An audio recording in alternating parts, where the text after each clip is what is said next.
guys, ayan, magluluto ako ng macaroni. Ilalagay natin siya sa oven guys. Ayan ang ating sauce. Lulutuin ko na. Giniling niya naman ako guys. At saka nilagyan ko ng tomato paste. Ayan, ilalagay natin ang ating pasta. Kasi yan guys, ilalagay ko pa yan sa oven. Kaya doble ang sauce na ginawa ko dyan.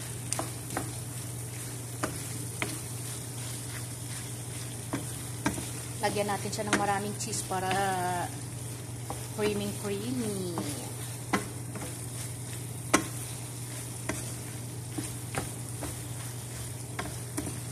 Guys. After that, ilalagay natin siya sa tray. Sa Pyrex, guys. Tapos lagyan natin siya ng spices.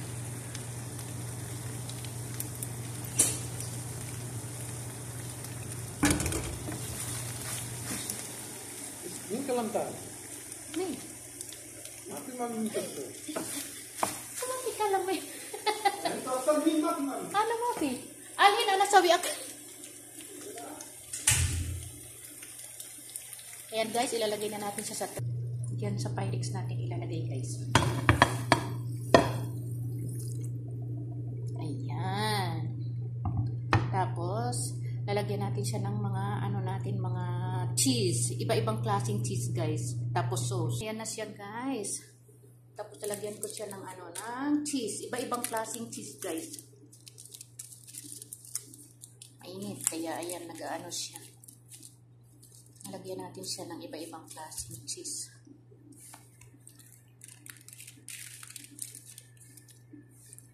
Para pag kinain nila, cheesy talaga. Tapos talagyan ko pa siya ng mozzarella.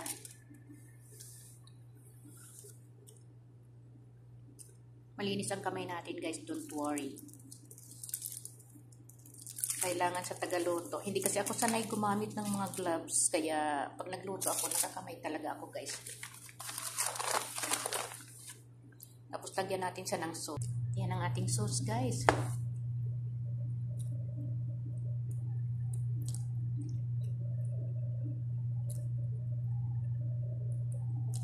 Wow.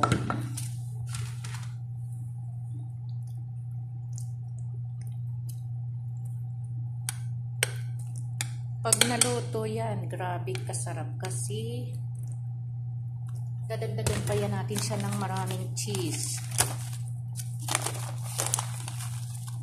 Mozzarella cheese.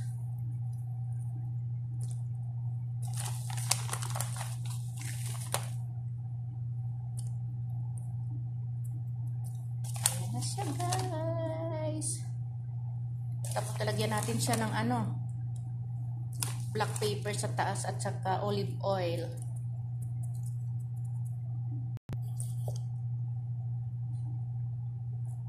Ayan.